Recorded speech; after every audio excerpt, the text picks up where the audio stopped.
오늘 우리에게 주시는 하나님의 말씀은 누가복음 4장 1절에서 30절 말씀입니다. 봉독은 1절에서 8절, 18절에서 19절까지 하겠습니다. 예수께서 성령으로 가득하여 요단강에서 돌아오셨다. 그리고 그는 성령에 이끌려 광야로 가셔서 40일 동안 악마에게 시험을 받으셨다. 그동안 아무것도 잡수시지 않아서 그 기간이 다하였을 때에는 시장하셨다. 악마가 예수께 말하였다. 내가 하나님의 아들이거든 이 돌더러 빵이 되라고 말해보아라. 예수께서 악마에게 대답하셨다. 성경에 기록하기를 사람은 빵만 먹고 사는 것이 아니다 하였다. 그랬더니 악마는 예수를 높은 데로 이끌고 가서 순식간에 세계의 모든 나라를 그에게 보여주었다. 그리고 나서 악마는 그에게 말하였다. 내가 이 모든 권세와 그 영광을 너에게 주겠다. 이것은 나에게 넘어온 것이니 내가 주고 싶은 사람에게 준다. 그러므로 내가 내 앞에 엎드려 절하면 이 모든 것을 너에게 주겠다. 예수께서 악마에게 대답하셨다. 성경에 기록하기를 주 너의 하나님께 경배하고 그분만을 섬겨라 하였다. 주님의 영이 내게 내리셨다. 주님께서 내게 기름을 부으셔서 가난한 사람에게 기쁜 소식을 전하게 하셨다. 주님께서 나를 보내셔서 포로된 사람들에게 해방을 선포하고 눈먼 사람들에게 눈뜸을 선포하고 억눌린 사람들을 풀어주고 주님의 은혜의 해를 선포하게 하셨다.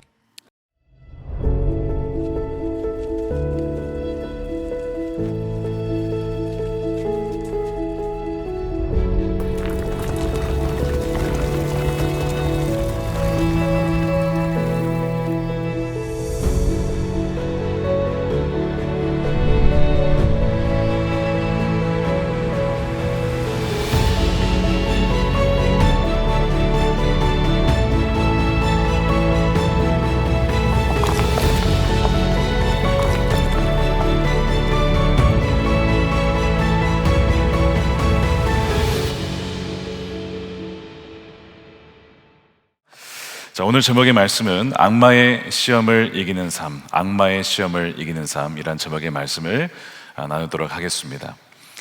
현대 사회를 어떻게 표현할 수 있을까 싶은데 이렇게 표현할 수가 있겠습니다. 각자 도생의 사회다. 각자 도생. 정말 살기 위해서 다른 사람들을 짓밟고 죽이고 각자가 자신의 인생을 책임져야 하는 그런 시대가 아닌가 싶습니다. 지난 금요 성령 집회 때 한 여학생이 기도받으러 엄마와 함께 왔어요. 그리고 기도 제목을 보았는데 이렇게 되어 있었습니다. 고3이 되어 수능 준비 중에 있습니다. 끝없이 경쟁을 부추기는 세상에서 끝없이 경쟁을 부추기는 세상, 마음을 잘 지키게 하소서. 불안함에 짓눌리지 않게 하소서. 그 기도 제목을 보는데 참 마음이 좀 아팠습니다. 아직 사회에 진출하지 않은 여학생이 벌써부터 치열한 경쟁에 그렇게 내몰린 것 같아서 참 마음이 아팠는데 그 딸과 어머니를 위해서 함께 기도해 드렸습니다.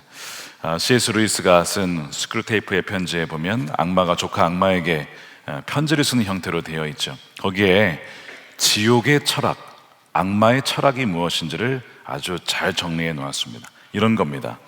지옥의 전체 철학은 하나의 자아는 다른 자아와 별개라는 원칙을 인식하는 데 있다. 나한테 좋은 건 나한테 좋은 거고 너한테 좋은 건 너한테 좋은 거다.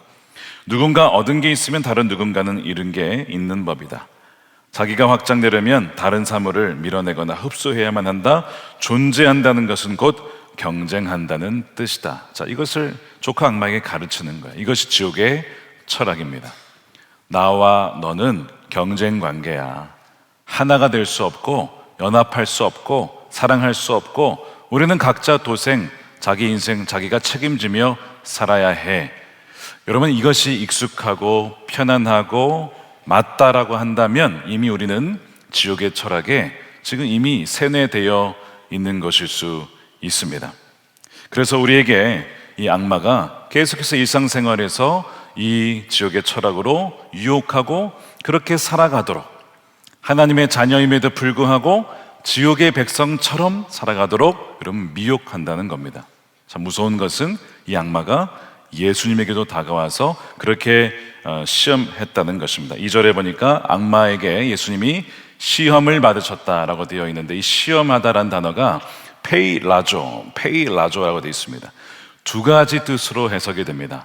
악마의 편에서는 우리가 죄를 짓고 지옥의 철학에 따라 살아가도록 우리를 temptation, 유혹하다로 번역할 수 있습니다. 또 한편으로 하나님 편에서 보면 이 똑같은 페이라조는 컨텍스트에 따라서 하나님께서 우리 안에 있는 불순물을 제거하고자 우리를 광야로 보내셔서 우리를 연단시키다, 우리를 테스트하다, 그래서 시험하다로 번역할 수도 있습니다. 누군가에게는 유혹이 되고 누군가에게는 시험이 되는 것이 이 페이라조인 것이죠. 자, 그래서 이 광야로 예수님이 가시게 되는데 누가 이 광야로 이끄느냐? 악마가 이끈 건 아닙니다. 성경에 보면 누가 이끄냐면 성령께서 예수님을 광야로 인도하십니다. 그래서 거기에서 시험을 받으시고 또한 그때의 악마가 유혹도 하는 거예요. 근데 여러분, 그 광야라는 것이 성경적으로 어떤 의미냐? 이런 광야는 아담과 하와가 하나님 말씀을 지키지 못하고 뱀의 유혹에 넘어가서 쫓겨난 곳이 광야입니다. 또한 이스라엘 백성들이 출애굽 이후에 하나님을 신뢰하지 못하고 원망하고 시험하다가 죽은 곳이 광야입니다. 그러니까 여러분이 광야라고 하는 것은 이스라엘 백성들이 실패한 곳이고 첫 번째 아담이 실패한 곳이기도 하죠. 바로 그곳에 참 이스라엘이시고 둘째 아담이신 예수님이 성령에 의해서 시험을 받으러 가는 거예요. 왜냐? 다 실패하는 것이 아니라, 사람은 실패하지만 아니야, 이길 수 있어, 그것을 보여주고 또한 검증받기 위해서 또한 간 것이죠. 자, 지금까지 온 인류를 이 악마는요 아주 효과적인 방법으로 유혹해왔고 넘어뜨려왔고 자신의 지옥의 철학을 심어왔습니다. 자, 이 악마의 시험에 세 가지 종류가 있어요. 세 가지 방식이 있습니다. 그것이 무엇이냐? 다 P로 시작하는데 바로 첫 번째는 공급, provision, 두 번째는 권세, power, 세 번째는 보호, protection. 이 세 가지를 가지고 우리에게 유혹한다는 겁니다. 어떻게 하면 우리가 이 유혹을 이길 수 있을까? 예수님은 어떻게 이 시험을 이기셨는지 오늘 말씀을 통해 함께 살펴보고자 합니다. 첫 번째 시험은 바로 공급에 대한 시험입니다. 40일을 줄이신 예수님께 굉장히 힘든 상황에서 악마가 와서 이렇게 이야기를 하는 거예요. 3절입니다. 악마가 예수께 말하였다. 내가 하나님의 아들이거든 이 돌더러 빵이 되라고 말해봐라. 이 돌을 빵으로 바꿔라. 그래서 너를 위하여 기적을 베풀어서 그렇게 지금 결핍을 채우라고 지금 얘기하는 것이죠. 자, 내가 하나님의 아들이거든 이라는 말은 악마가 예수님이 하나님의 아들이심을 몰라서가 아닙니다. 잘 알죠. 잘 아니까 지금 다가와서 유혹하는 겁니다. 근데 왜 만일 하나님의 아들이여 이런 얘기를 하느냐? 너가 하나님의 아들인 건 내가 아는데 너가 진짜 하나님의 아들이니까 너의 그 특권 있지, 너의 능력 있지, 그걸 가지고 하나님 없이, 하나님 의지하지 말고 뭐 하라는 거예요? 결핍을 채워라. 너의 능력, 경험, 재능 그거 가지고 너의 결핍을 스스로 채워. 이것이 바로 악마의 교묘한 유혹인 것입니다. 자, 이것이 어떤 때의 유혹이었습니까? 아담에게 너도 하나님처럼 될 수 있어. 그러면 하나님 의지하지 않아도 되잖아. 똑같은 유혹이었습니다. 그래서 너 지금 이거 못 먹게 하지? 결핍이 있지? 먹어야 돼. 너가 스스로 먹으면 하나님처럼 되는 거야. 그 유혹을 지금 예수님께 그리고 우리에게도 한다는 겁니다. 우리가 결핍을 당할 때에 악마는 시험을 합니다.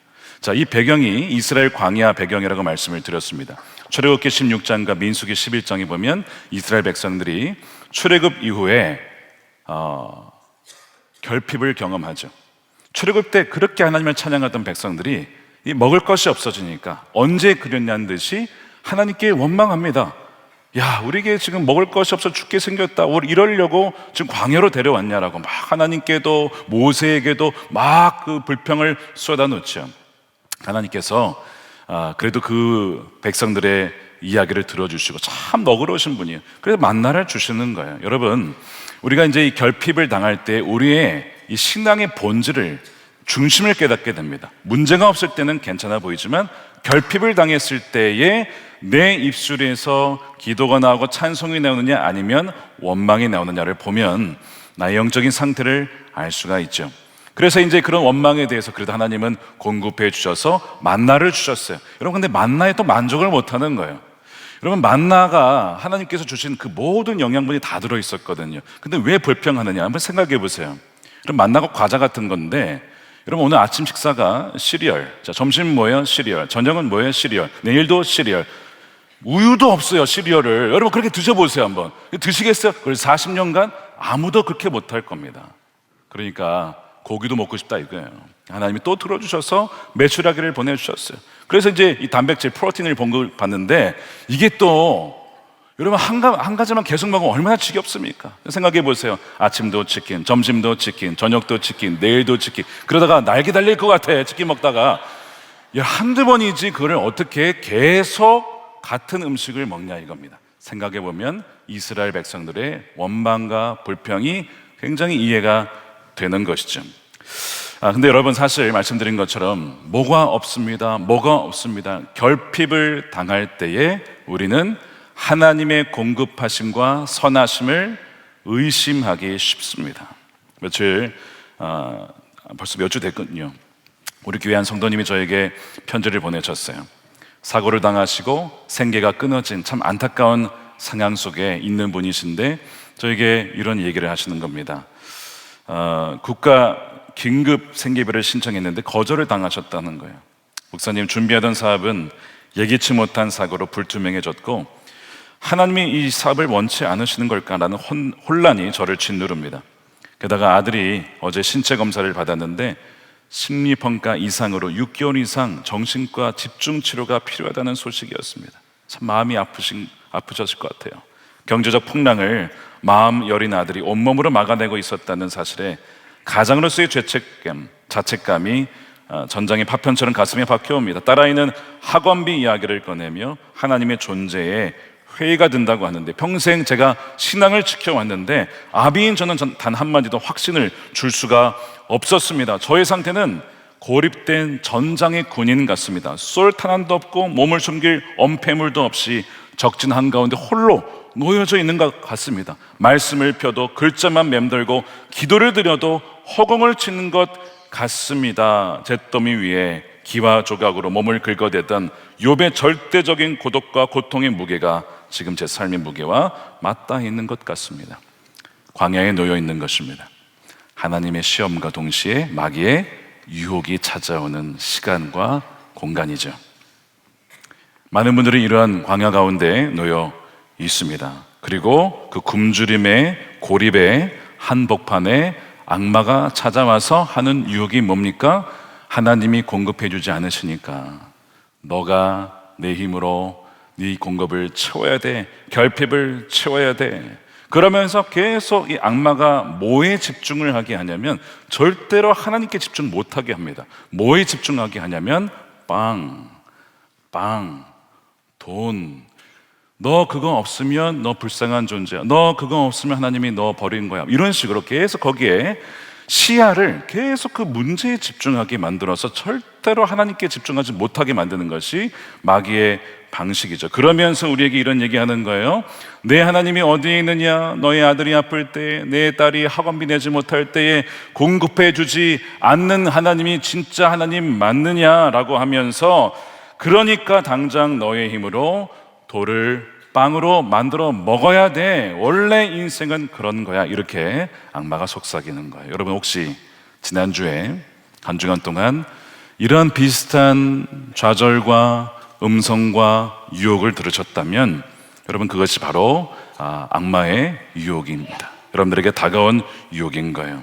생존의 두려움이 우리의 목을 조를 때에 무너진다는 것이죠. 텅 빈 장구 앞에서 우리는 그 유혹 앞에 여지없이 쓰러지고 만다는 겁니다. 자, 우리는 이길 수가 없어요. 우리는 절대 마귀를 우리는 스스로 이길 수가 없습니다. 그래서 누가 오신 겁니까?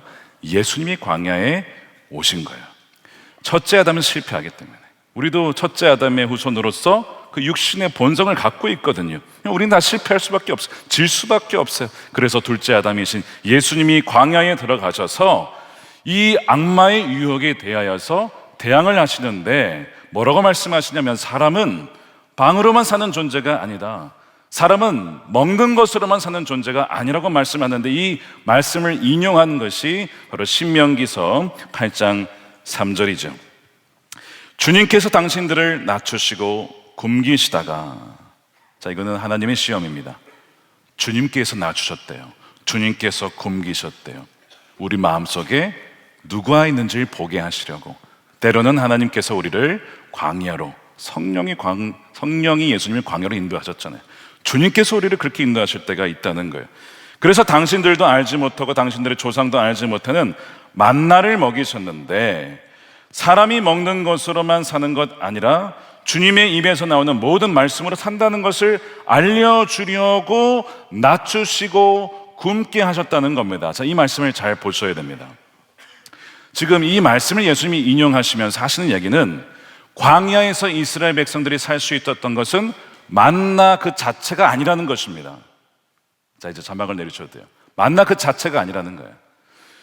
본질은 무엇이냐면, 만나가 그 사람들을 살린 게 아니고, 그 만나를 주시고자 하는 하나님의 뜻과 하나님의 그 말씀이 있었기에 백성들이 산 거다. 다시 말해서 빵이 너희를 살려주는 것이 아니라 하나님과 그분의 말씀이 사실은 궁극적으로 우리의 생명의 근원이 된다는 것을 예수님이 말씀하고 있는 것이죠. 계속 악마는 너에게 빵이 있어야 돼, 너에게 돈이 있어야 돼. 물론 필요하죠. 여러분, 그거 없이 어떻게 살아갑니까? 음식이 있어야죠. 돈이 있어야 살아가지 않겠습니까? 그런데 본질은 무엇이냐면, 그거를 공급해 주신 분이 누구냐? 하나님 아니냐? 그것을 잊어서는 안 된다는 것이죠. 마귀는 계속해서 하나님이 없이 너의 힘으로 너의 그 빵을 공급하여 먹어라, 계속 하나님을 떠나서 자립하여 독립하여, 마치 아담이 에덴에서 하나님 없이 스스로 하나님 되고자 했던 것처럼 동일한 방식으로 우리를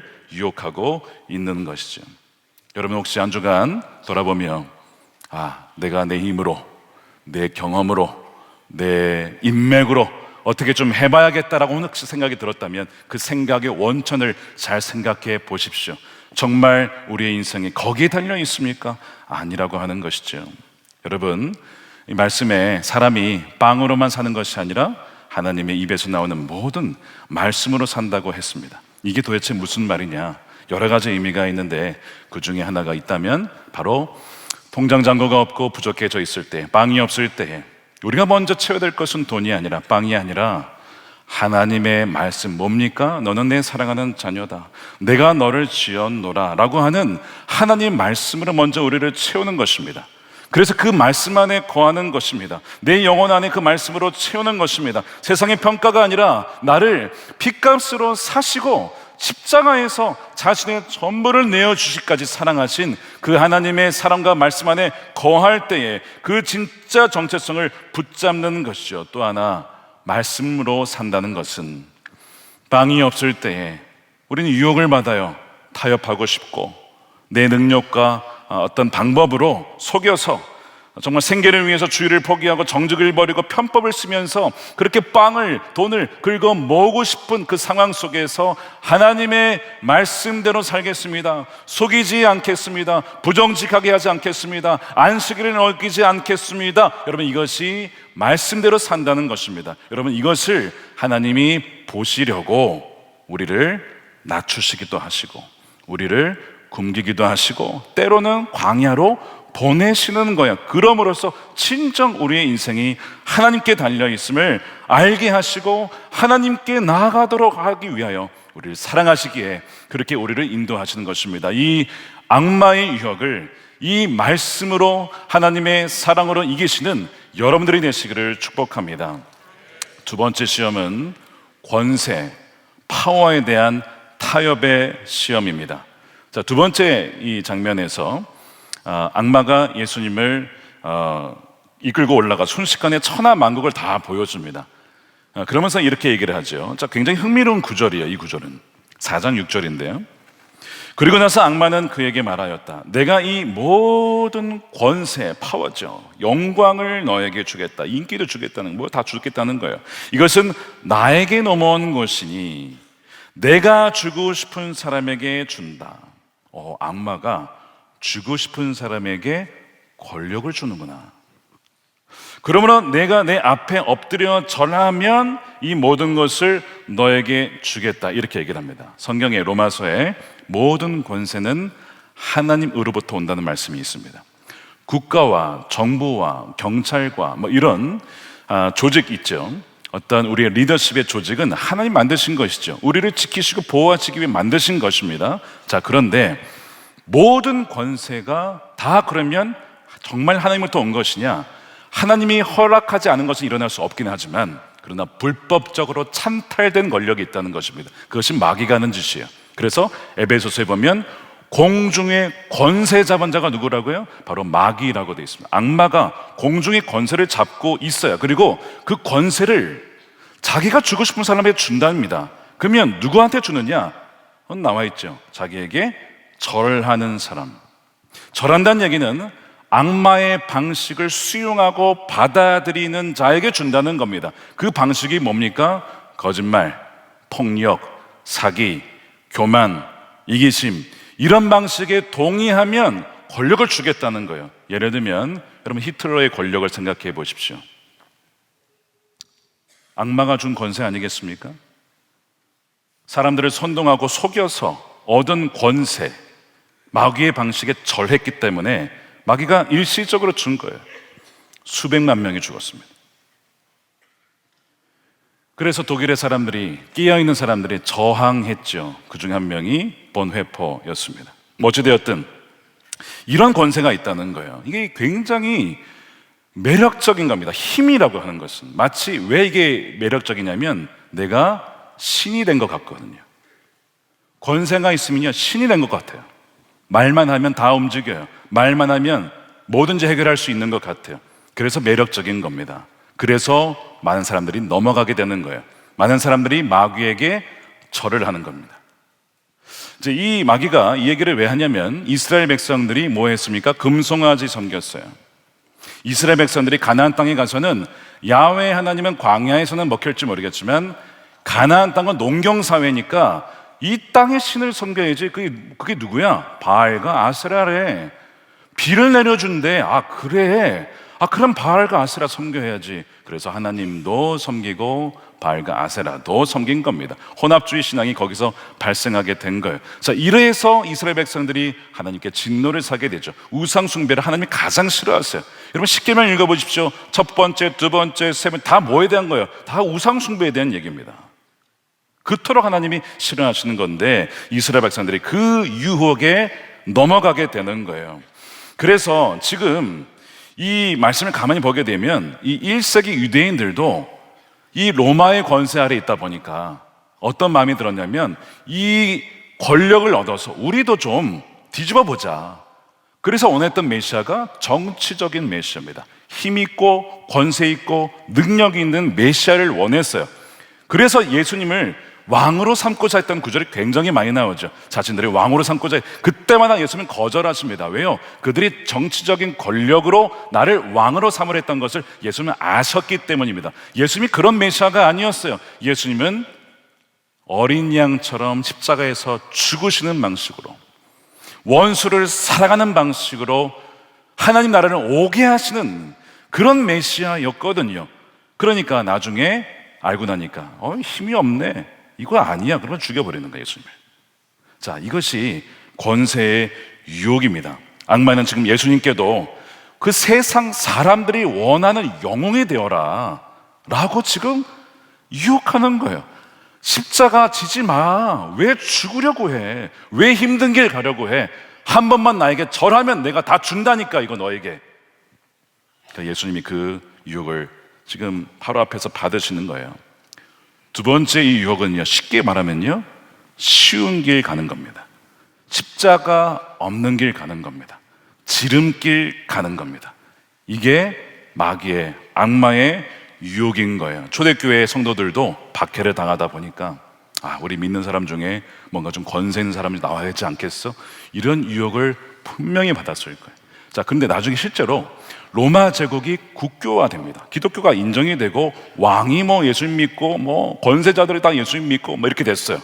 박해는 사라졌는데 뭐가 사라지게 되었냐면 동시에 회개 없는 신앙. 회개 없는 신앙. 그냥 교회 다니는 거예요. 자기 부인 없어도 돼요. 십자가 안 져도 돼. 그냥 그리스도인이 그러다가 죽는 거죠. 여러분 속는 겁니다. 그게 서서히 기독교가 오히려 약화되죠. 복음의 그 능력을, 십자가의 능력을 잃어버리게 됩니다. 그렇게 무너지게 되는 거예요. 꼭 권력을 얻는 게 꼭 좋은 것만은 아니라고 하는 거죠. 그러다 보니까 정치와 종교가 기독교 역사를 보면 때때로 함께 힘을 모읍니다. 정치 입장에서도 종교의 힘이 필요해요. 왜요? 돈이 많죠. 이단들도 보세요. 가리질 않습니다. 이단들 돈도 많죠. 어찌나 부동산이 많은지 몰라요. 부동산도 있죠. 게다가 사람이 얼마나 많습니까? 다 수예요. 표예요, 표. 그러니까 정치도 종교가 필요하고 종교도 정치 권력을 통해서 보호받고자 하는 그 유혹이 다 뭡니까? 이 두 번째 유혹입니다. 한번 절하면 권세로 내가 너희를 지켜줄게. 이게 서로에게 필요하니까. 그래서 종교와 정치가 함께 결탁이 되면요, 가장 암흑기가 찾아옵니다.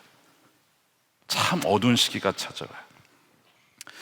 흔히 정치적, 사회적 권세를 얻어야 하나님의 일을 할 수 있다, 이런 얘기를 합니다. 맞는 말이기도 하고 틀린 말이기도 합니다.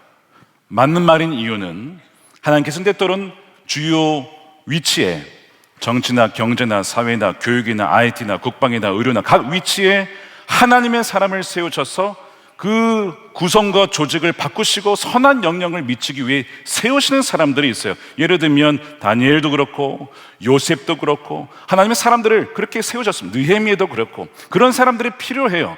그런 사람들이 그 위치에서 해야 될 일이 있습니다. 그런 점에서 그리스도인들이 그 위치를 차지해야 되죠. 이것을 고지론이라고 불러요. 그런데 다 그런 건 아닙니다. 다니엘은 총리 되고자 했던 사람이 아니죠.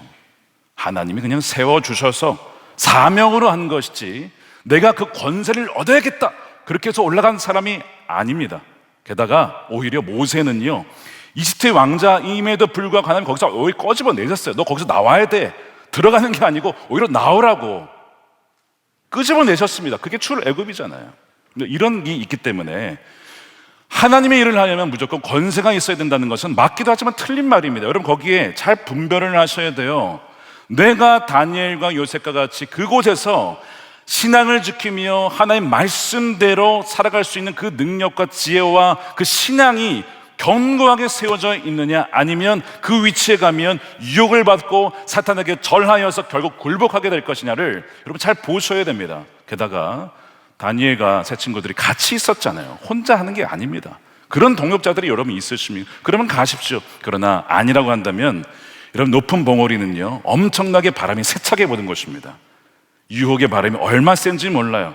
돈의 유혹, 권세의 유혹, 성적 타락의 유혹, 한 번만 딱 하면 돼. 이 유혹이 얼마나 많겠습니까? 그래서 여러분 우리가 잘 볼 때에 하나님의 영광을 위해서라는 명분을 내세우면서 그 권력을 얻기 위해 그냥 쉬운 길, 세상의 악한 방식, 거짓과 편법과 타인을 짓밟는 경쟁과 비방과 욕설과 타인을 악마화하는 그 일에 정당화하고 있다면 이미 죄송하지만 악마에게 절을 하고 있는 것입니다. 십자가에 자기 부인이 빠진 세상의 성공은 결코 하나님을 영화롭게 할 수 없는 것이죠. 하나님의 일을 위해, 하나님 영광을 위해 한다고 하지만 한번 가만히 생각해 보면 사실은 나를 섬기는 것일 수 있습니다.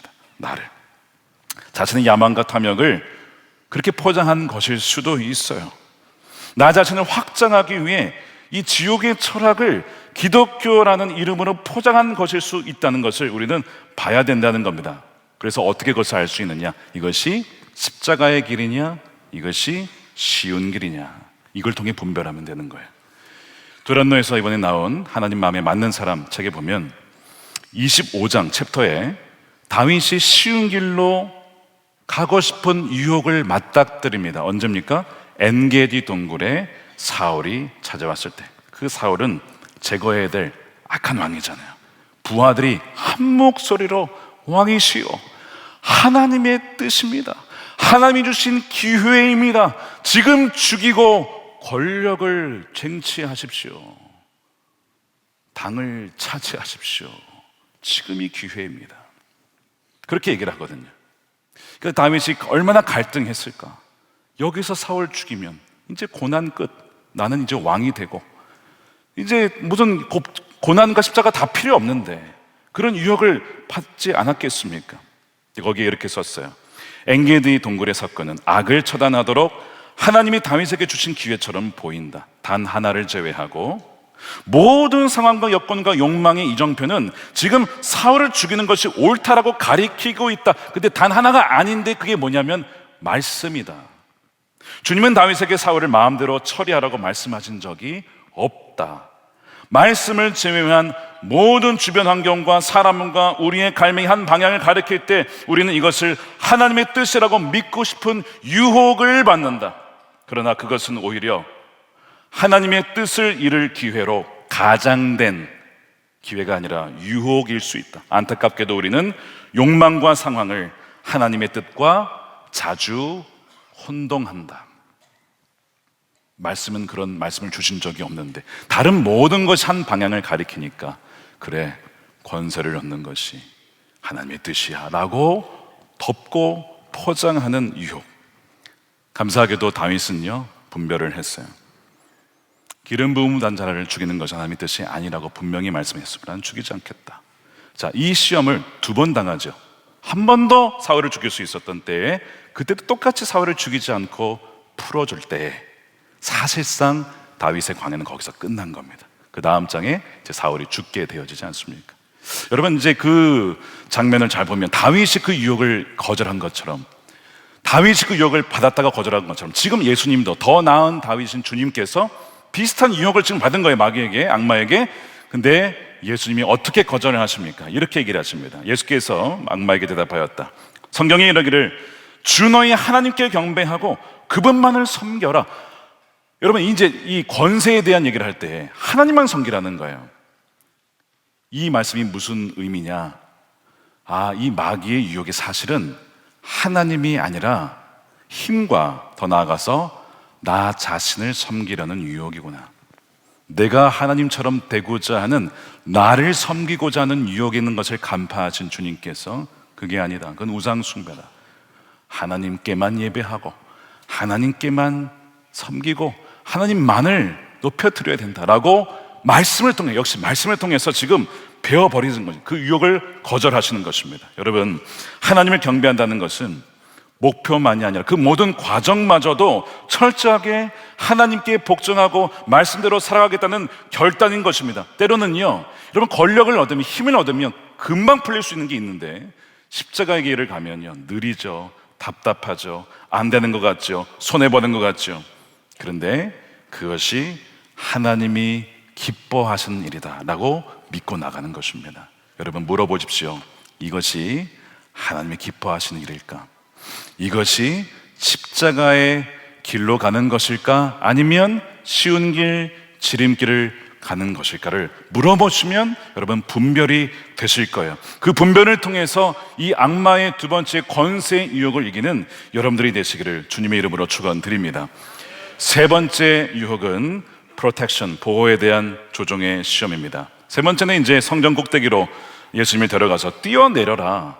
그러면 천군 천사를 보내줘서 너를 돌에 부딪히지 않도록 보호해 줄 거 아니냐, 하나님을 시험해봐라, 테스트해봐라, 이런 유혹이었습니다. 이 배경은 이스라엘 백성들이 이 마사에서 이 물이 없어서 그렇게 불평하고 불신앙을 가졌을 때 하나님이 우리 가운데 계시냐 안 계시냐, 하나님이 우리를 보호하시냐 안 하시냐, 이거 가지고 막 시험했을 때 그 배경을 갖고 있습니다. 똑같이 그때 불신앙으로 넘어졌죠. 마찬가지로 지금 계속해서 우리에게 유혹하는 것은 무엇이냐면 하나님이 너희를 보호해 준다고 생각하니? 하나님이 너의 인생과 자녀를 보호해 준다고 정말 생각해?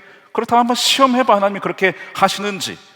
너의 지금 어려운 상황에 하나님이 지금 당장 나타나셔서 간섭해 주시고 건져 주시고 하나님 채워 주신지를 한번 시험해봐. 이게 지금 악마의 유혹인 거예요. 여러분, 이제 분별해야 될 게 뭐냐면, 우리가 보호하심이 필요할 때, 공급하심이 필요할 때 기도해야 되잖아요. 여러분, 기도하셔야죠. 여러분, 기도하는 것과 하나님을 시험하는 것은 비슷해 보여도 좀 다릅니다. 기도하는 것은 하나님, 저에게 이런 보호하심이 있어야 됩니다. 우리 아이가 이제 멀리 어디를 가게 되는데, 우리 자녀가 군대에 가게 되는 하나님의 보호하심이 필요합니다. 이렇게 이제 기도하는 거예요. 자, 그 다음에 결과는 하나님께 맡기는 거죠. 하나님의 결정권은 하나님께 맡기는 거예요. 이게 이제 기도예요. 결과마저도 우리가 이러저러해야 하는 게 아니라 맡기는 것입니다. 이게 기도예요. 근데 시험은 무엇이냐면 하나님을 조정하는 겁니다. 하나님, 이때 이런 방식으로 저런 방식으로 내가 원하는 타이밍에 역사해 주지 아니하시면 안 됩니다라고 하면서 하나님을 막 협박하는 방식으로 나가는 거죠. 당장 이 목마름을 내 방식대로 해결해 주지 않으면 당신이 나의 하나님이라는 사실을 믿지 않겠다는 영적인 협박이 바로 이 시험하다, 하나님의 시험하는 것입니다. 보호를 빙자한 악마의 유혹인 것이죠. 자, 그래서 예수님이 이것을 어떻게 거절하시냐면 12절에 보십시오.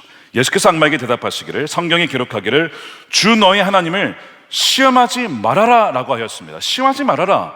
아까 시험이 헬라어로 페이라조라고 되어 있었어요. 그렇죠? 근데 여기서는 페이라조가 아니라 에크페이라조라고 좀 다른 게 앞에 에크가 붙어 있습니다. 이 에크가 뭐냐? 끝으로 바깥으로 라는 접두어인데 이게 붙으면 이런 의미가 됩니다. 하나님의 인내심을 한계치까지 밀어붙여서 하나님을 시험하지 말라는 그런 뜻이죠.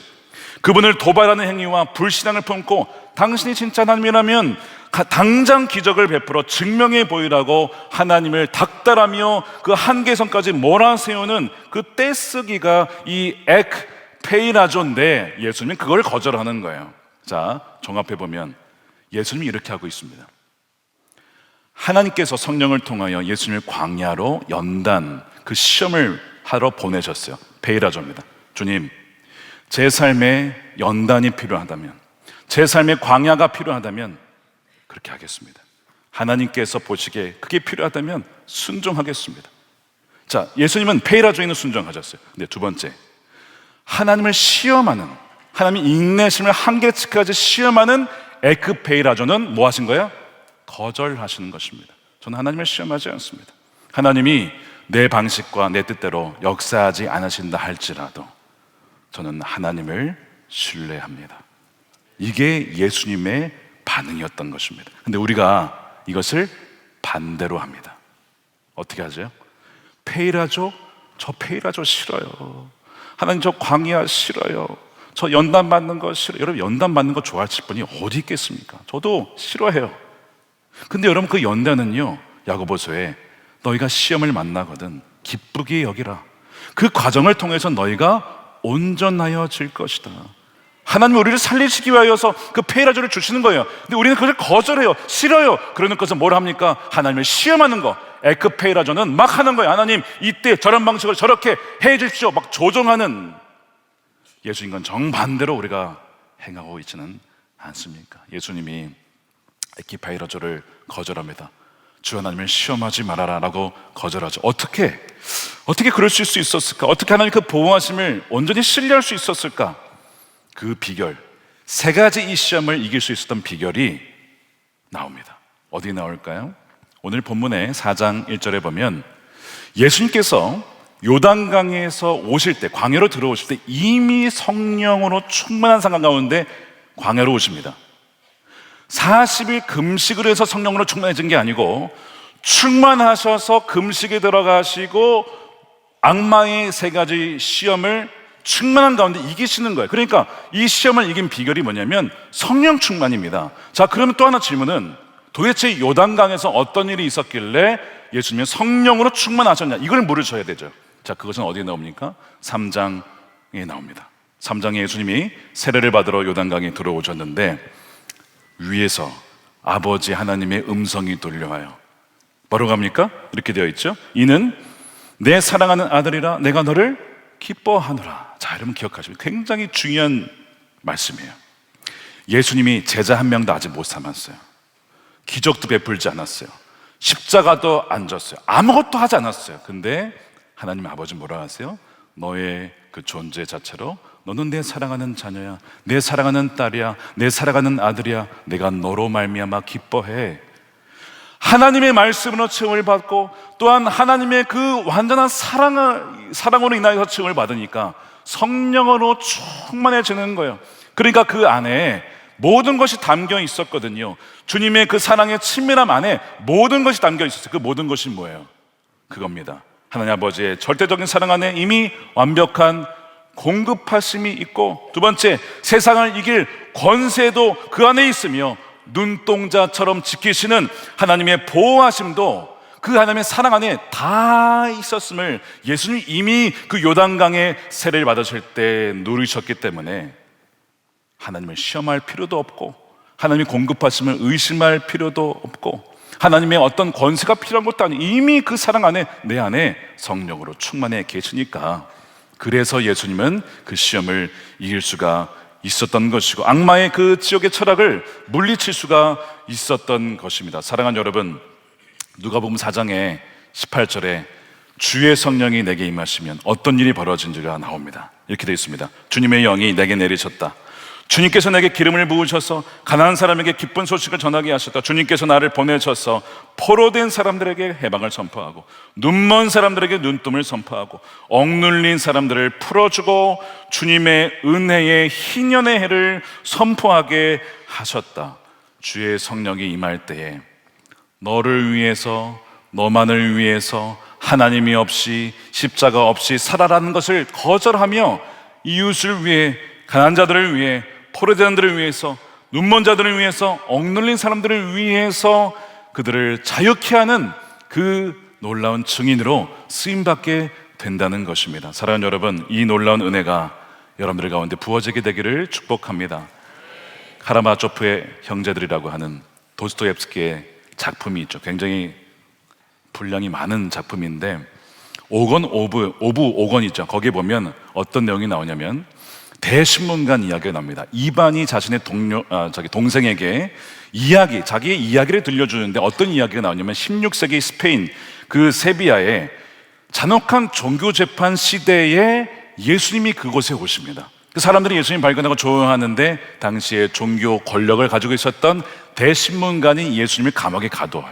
그리고 감옥에 가둬서 예수님께 이렇게 모질게 막 독백과 어떤 그 비난을 퍼부으면서 이렇게 조롱을 합니다. 당신은 광야에서 악마의 제안, 기적과 신비와 그 권력을 받아들였어야 했다. 사람들은 빵을 주고 기적을 주고 보여주고 권력으로 통제한 자를 신으로 여기는데 왜 당신은 그 쉬운 길을 버렸냐? 왜 그 쉬운 길을 버리고 인간에게 무거운 십자가와 선택의 자유를 주어서 이토록 고통스럽게 만들었는가? 라고 하면서 그 대신문관이 예수님을 막 신문하면서 조롱하는 장면이 나와요. 예수님이 그 모든 악의적인 이야기를 다 듣다가 조용히 그 신문관에게 입을 맞춥니다.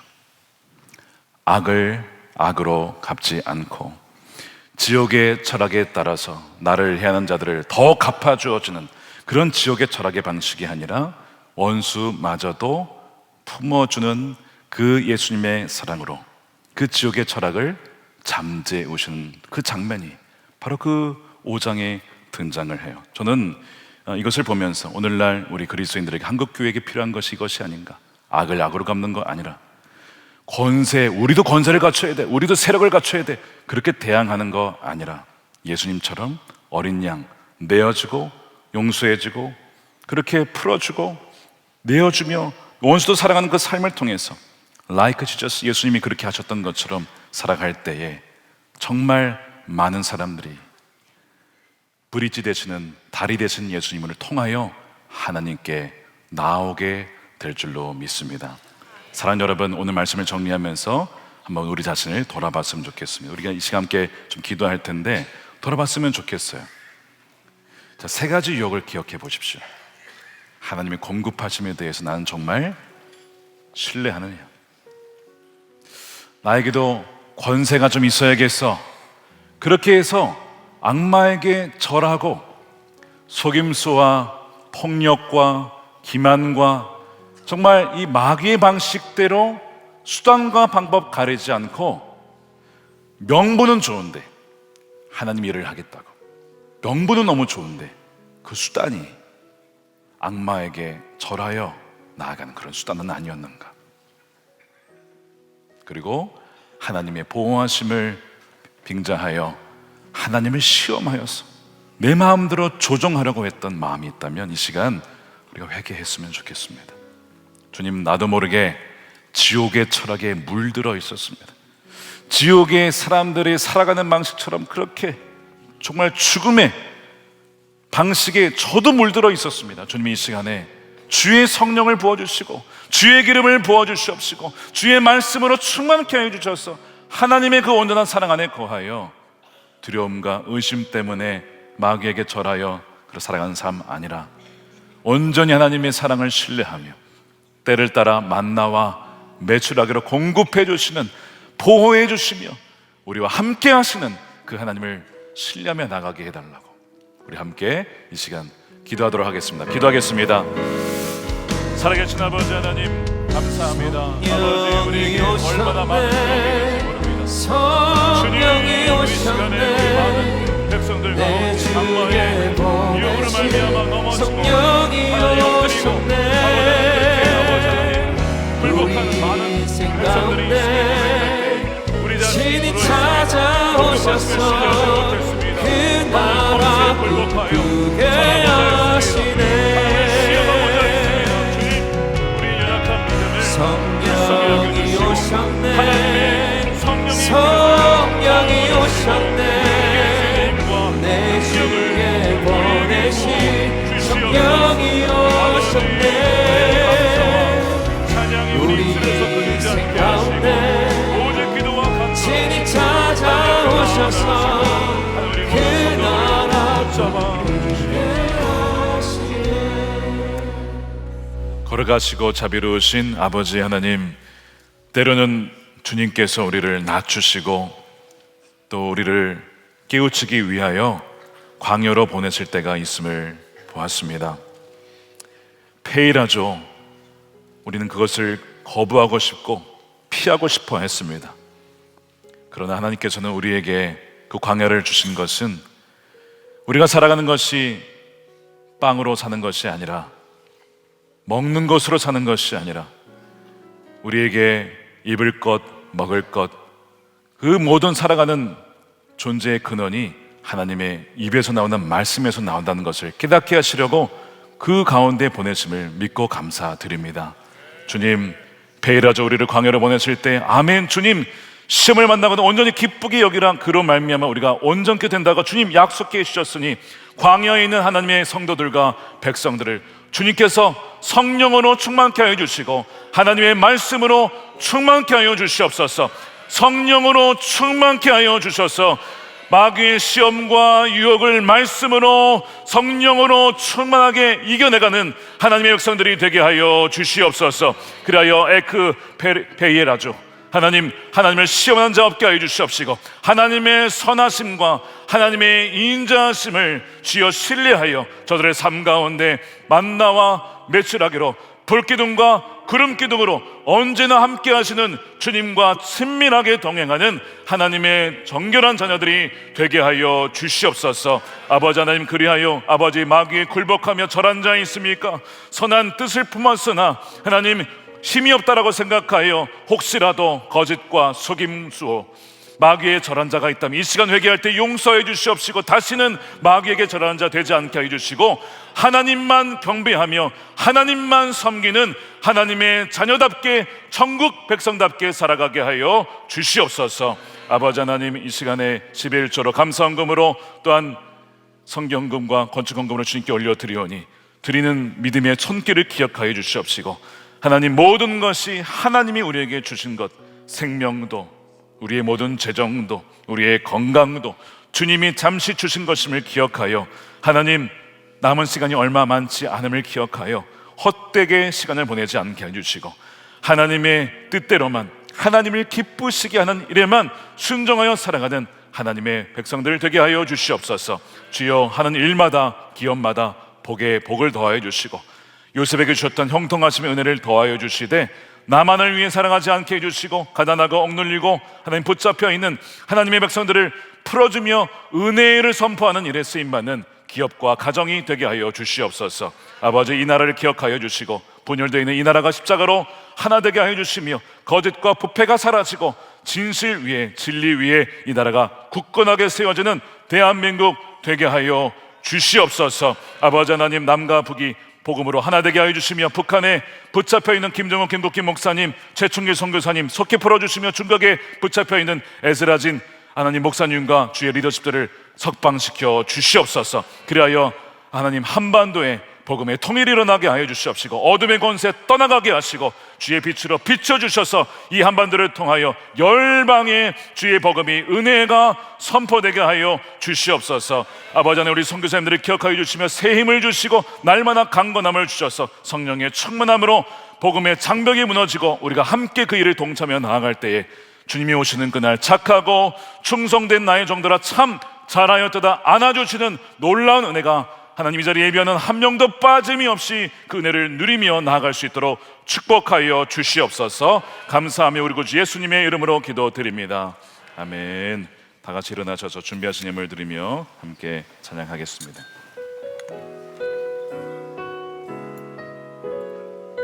허무한 시절 지날 때 무한 시절 지날 때 깊은 한숨 내쉴 때 그런 풍경 보시며 난식하는 분인데 고와 같이 너희를 버려두지 않으리 너희가 이와 영원히 함께. 2절 찬양합니다. 억눌린 자 갇힌 자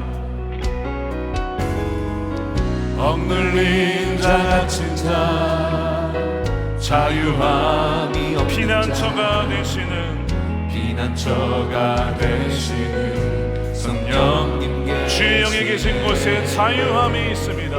주의 영이 계신 곳에 자유가 진리의 영이신 진리의 영이신 성령이 오셨네. 성령이 오셨네. 성령이 오셨네. 내 주에 보내신 성령이 오셨네. 우리 인생 가운데 친히 찾아오셔서 그 나라 꿈꾸게 하시네. 성령이 오셨네. 성령이 오셨네. 내 주에 보내신 성령이 오셨네. 우리 인생 가운데 친히 찾아오셔서 그 나라 꿈꾸게 하시네. 그 나라 꿈꾸게 하시네. 그 나라 꿈꾸게 하시네. 그 나라 꿈꾸게 하시네. 그 나라 꿈꾸게 하시네. 모든 영광 주님께 올려드립니다. 할렐루야.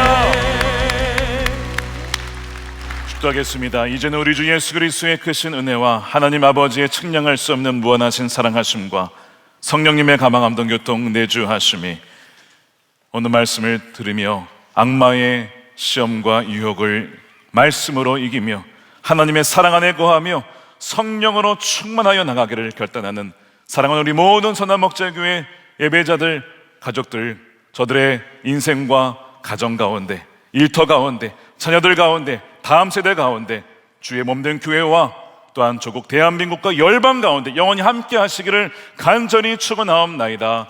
아멘.